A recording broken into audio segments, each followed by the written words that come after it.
Hello and welcome to Valencia for the second round of the 2013 GP3 series. Normally, of course, you'd find GP3 as part of the European Formula One package, but because the GP3 races weren't part of the Monte Carlo support race package this season, it means they have a stand-alone event in a very, very sunny and warm Valencia, a circuit that's been used an awful lot for testing, both for these cars, for GP2, Formula One. They've had DTM races here in recent years, and as you can see, a crowd starting to assemble on a very, very warm and sunny Father's Day. So happy Father's Day to any daddies out there, and I'm sure there's going to be a lot of proud dads watching their young men and women race here in Valencia. From me, Simon Hill and Alex Lynn, a very warm welcome, and a very interesting lineup on the grid. At a debut pole position for the 21-year-old American, Connor Daly takes an impressive pole by almost 0.3 of a second ahead of Russian Daniel Kvyat. Then Regalia, Arevino, who was a winner in Barcelona, Kevin Korzius, who was quickest in free practice, Teo Elenis, the current championship leader, the Cypriot, doing a superb job to take pole and a win in Barcelona. Britain's Dino Zamparelli, apologies Dino, I've done that a couple of times, Carlos Sainz Jr., Robert Vazoyu, then Jack Harvey, and then further down the grid, some frustration for a couple of British drivers, Alex, a couple of drivers that you know well, Nick Yellerley and Lewis Williamson, having some issues after qualifying. Yeah, no, unfortunately, Nick and Lewis got excluded from qualifying. Nick said to me earlier on today that he went off during qualifying and bent the floor, so unfortunately part of his floor was too low for the ride height check. And no, for sure he's going to be trying to come through the field very, very quickly today. He should have been on P3 yesterday and was extremely fast, and he was fast in practice as well. So hopefully we can see a really good race from Nick and he can try and get himself into the points. And if I was him, and I'm sure the team have already discussed this, he will be looking to get the reverse grid pole for this afternoon. It's doable. It's going to be a difficult place to overtake. It's a 4.003 kilometre circuit. It's an anti-clockwise circuit in Valencia as well. And also it's an 18-lap race. So it's going to be a difficult and demanding circuit, incredibly warm, over 30 degrees all weekend. Connor Daly looking the coolest of the lot. That was a very impressive lap. We didn't get to actually see the lap on our screens, but watching the sectors, when he put it together, Alex, it just looked absolutely hooked up everywhere. Yeah, he lit up the middle sector quite astonishingly. The first sector was not his personal best, but the middle was fastest fastest of everybody by quite a bit, and it was enough to do the business. Yeah, it was quite late on in the session as well. In fact, the session was halted a couple of minutes early when Adderley Fong went off. There was a red flag. Well, in fact, there was a red flag at the beginning of the session when Ryan Cullen went off in his Marussia entered car, and unfortunately was able to take no further part in the session, so he's well and truly off the pace. He's also got a grid penalty for an incident in Barcelona, so he's well and truly down. But also we not only noticed there about Lewis Williamson, who had an issue with the brake caliper seals not conforming, and that's why he was excluded, but also Kuyala, who was excluded, his times were excluded for overtaking under the red flag. When the red flag went out with a couple of minutes to go, just before the flag had gone out, we saw Connor Daly and Daniel Kvyat put in some superb times. Nick Yellerley had briefly been on pole position as well. And then the interesting one that we were talking about this morning was Carlos Sainz Jr., who is 9th on the grid, now moved up to 8th with the exclusion of Yellerley from the times, but was on an absolute flyer when the red flag came out. Yeah, it's unfortunate for Carlos. He was kind of left out to dry during the red flag. So hopefully we can see him come through the field, and for sure he's starting 8th and he won't want to finish there as a reverse grid pole at the moment, but for sure he's going to be trying to make it up the grid and get some more points.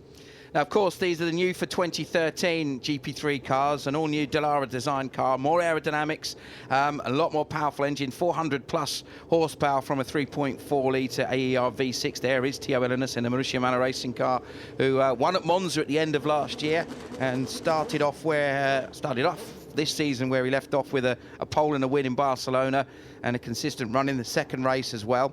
And was looking good perhaps for pole. He had a bit of an off during one of his early new tyre runs. Most of the drivers using 2 sets of tyres during qualifying. As we heard, unfortunately, that biting Carlos Sainz a little bit. But the factor with the tyres is they are Pirelli tyres, much like their Formula One counterparts. And again, like Formula One, there has been issues in terms of understanding how best to make the tyres work over the distance. There is no tyre stock for GP3, so it's just 18 laps of sprint racing. but it is going to be about tyre management. What do you think the factor's going to be here, Alex, in terms of who's going to do what to try and get the best out of them? I think, like you said, it's a sprint race, and it's hard to say what the degradation is going to be like. The circuit is quite a smooth circuit, so I don't think it's going to be as aggressive as Barcelona, but it's hard to say, to be honest. And also the other thing is the circuit has been resurfaced. You had a message from Nick Yellerly yesterday. He said he couldn't believe how much more grip there was since when he tested there a couple of years ago. Yeah, this is usually a circuit that GP3 have for a mid-season test, and since then it's been resurfaced, and it's probably 2 to 3 seconds faster at least. But it's hot track conditions today, and it looks like it's going to be a really nice day for a motor race.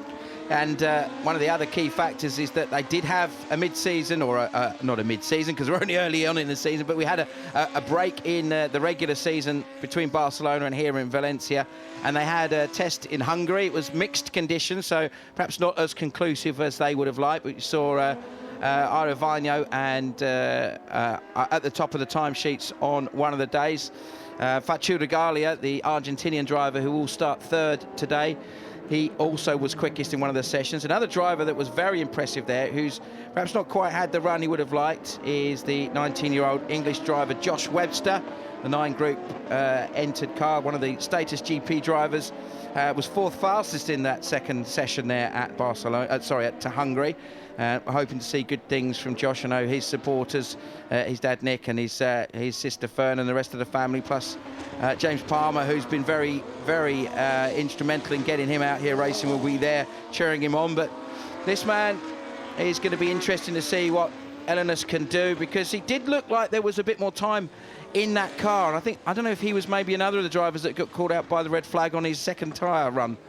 It's hard to say. One thing that I was just thinking about, which is going to be pretty interesting, is how well the Arden cars save their tyres. In Barcelona, we saw in race 1, they fell off the cliff in a big way, both Daniel and Carlos. And certainly with Danny Kvyat starting P2, I'm interested to see if A, he uses his tyres up too quickly, or if the car goes off very fast. I'm sure they would have tried to have made a step forward in the Hungaroring test, but it's hard to say, and this is going to be the biggest test for them. Yeah, I think all of these drivers and teams are really concerned about that tyre drop-off. It's going to be a really significant thing. And also, when we get to race 2, we have, you mentioned about the reverse grid pole. The top 8 drivers, the top 8 finishers will be reversed. So whoever wins will start 8th, and whoever starts 8th will start 1st, and vice versa. Then from 9th backwards, it's where you finish. So you might get some very quick drivers having to fight their way through. Now, Daly, he's had a very busy year so far, an impressive debut in GP2 in Malaysia for the Hillman Motorsport team. Almost got that reverse grid pole, and in the end had some issues which pushed him down to 13th. Then a very busy Indy 500 debut, and the 22 car, a fire and braking issues amongst other things causing him some dramas, but got a finish in 22nd. Kvyat, well, we know just what a talented young man he is, the 19-year-old Russian, the current champion in Formula Renault NEC. So the green flag is waved. Watch for the lights to come on. It's 18 laps around Valencia. The lights go out. Who gets the best of the start? Is it Daly? Is it Vardy? It's Daly. Conor Daly gets a great start. Immediately, Facu Regalia drops into 3rd position. Looking in the background at the couple of the Corinen cars. Not sure if it's called Giuseppino who got the better of the runs there. Just seeing if everybody gets through those first couple of corners neatly. Big lock up from Carlos Sainz, I think that was. And off goes the 24 car. And that is a problem for Fuminelli. And I can't see who that is behind. It's one of the status cars. Not sure if it's Webster or if it's perhaps Jimmy Eriksson. Can't quite see. Danny Kvyat running really wide. Yeah, big moment there. So, wow, pretty neat start at the beginning there, Alex. Yeah, and it looks like he's run wide again off onto the tarmac runoff. Conor Daly's had an absolutely storming start, and he's just going to look to check out now. Yeah, this is where he's got to get the job done, as in his first couple of laps have got to be done with real commitment. Somebody trying to... Nick Yellerly already making a lot of places up at the start there. Yeah, Yellerly we expect to be on a bit of a mission. There's that Anita Hauser in the middle. There's another driver, second in the championship. He qualified further down than we would have expected, down in 14th position. But at the moment, it says typically frantic first lap. This is such a difficult corner. Watch for people running wide onto the dust and the gravel on the exit there of 12, going into the long sweeping left-hander into 13. We'll get a chance to take a breath. A yellow flag being waved. That's obviously for that incident we saw with Fuminelli and one of the status cars. So let's see how it's panned out. 0 point 1.2 of a second for the two ART cars. That's all there is between them. Daly Regalia, Kozjusk, Kvyat, Sainz. What a brilliant first lap from him up to 5th. Elena, Svino and Zamparelli in 8th. Yeah, it's an ART 1-2 at the moment. Kevin Korges has had a brilliant first lap from 6th to 3rd. Danny Kvyat will probably be a bit annoyed that he made a few mistakes there, but there's still a long way to go in this race. Talk us through this one. Big look up from Robert Vizio at the start, and looks like Fuminelli got tagged there, but I think that might be Jimmy Eriksson. Fong, I think, looking at it, yeah, it's Adley. He looked to me like he was super locked up for a long time coming into turn 2. Just couldn't stop it, and poor old Fuminelli was the car in the firing line. Now, Daly hasn't made the break that we thought. In fact, Regalia on his first flying lap has really tucked in well. They've dropped Kozjusk quite early on. This is going to be interesting to see whether the AR2 guys are going to be able to drag each other away from Kozjusk. It'll be interesting to see if Daly's already started to go into saving tyre mode. It's going to be very hard for Regalia to try and take a manoeuvre if Daly's still got life in his tyres. Yeah, I guess also there's an element now. Somebody else off there, can't see. That looks like one. Yeah, I was going to say it was going to look like one of the Bamboo cars, Carmen Jordan there. An issue whether she was tagged, whether she just spun. Let's have a little watch. Just got edged out onto the loose stuff and lost the back end, and looks like she's lost the engine, hence the early retirement for Carden. Frustration for one of the two lady racers we've got out there. Sammy Gomez, the other one of the two. Now, Regalia is definitely at this stage quicker, but the question is, as you quite rightly said, Alex, is this intentional? Somebody else off there, can't quite see who that is in the distance, or is this him just basically finding that Regalia's got a bit too much this early on?